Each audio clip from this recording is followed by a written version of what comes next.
Hello there again.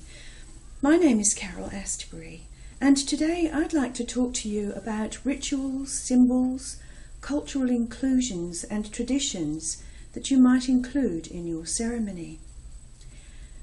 Have you been to a wedding ceremony lately and found that perhaps, although it was very nice and you enjoyed spending that time with people you cared about, that you came away feeling just a little bit dissatisfied, thinking, well, that was sweet, but I've seen that all before.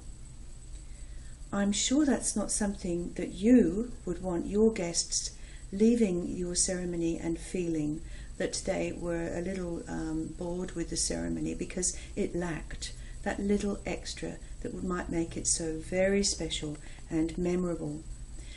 I'm sure that's what you want to achieve in your wedding ceremony, a ceremony that has your own personal touch to it, so that it becomes something which is very personally rewarding and deeply emotionally important to you, something that your guests will walk away from thinking that they've experienced something quite unique and marvellous. After all, they are all there because they love and care about you and want the very best for you. So enhancing your ceremony with the idea of including a ritual or symbol into the ceremony is a very good idea. Now, what are these things? Well, for instance, symbols are things that you can use in your ceremony which do not perhaps necessarily require any specific wording. Let's think about a wedding on the beach, for instance. What would be symbols you could use there? Well, shells come to mind straight away.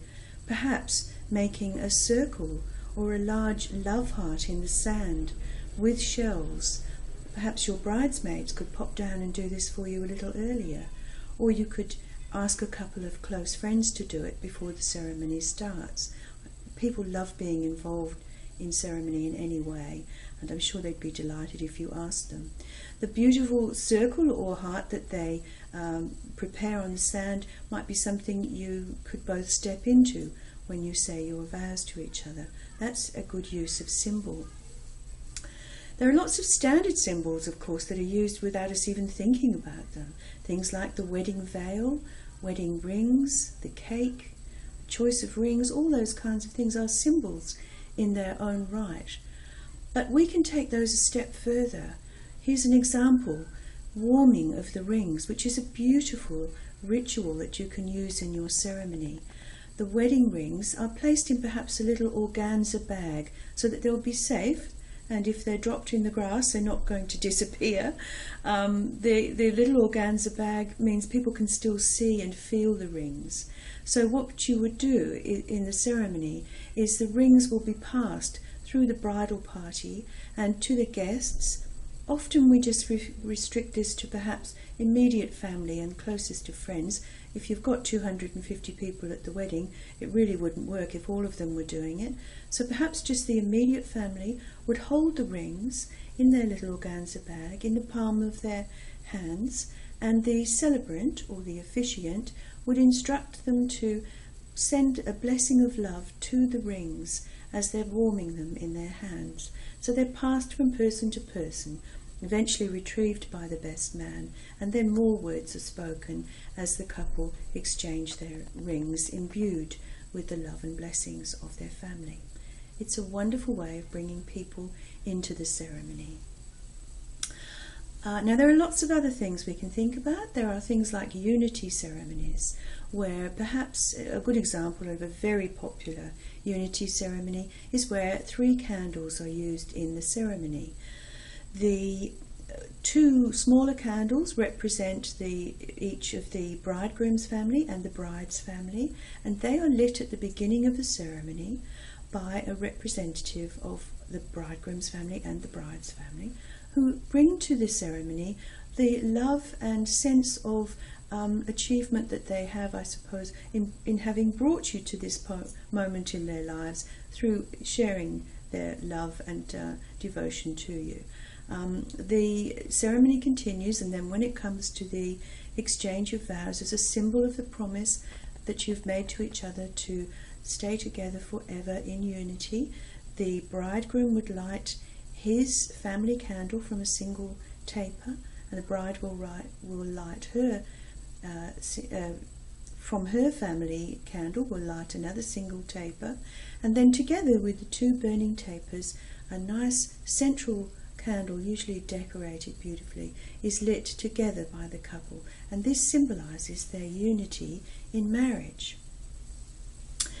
Now there are all sorts of other things you can use. You can use lots of natural things like water. You can use pebbles, where the pebbles might be warmed and imbued with blessings, and then they can either be collected up afterwards or perhaps tossed in the water. Water has great powers of holding dreams, for eternity. That's how we like to refer to it. Now, of course, you could go the whole hog and have a really rich ceremony full of tradition and full of ritual and symbol, and use a hand fasting ceremony.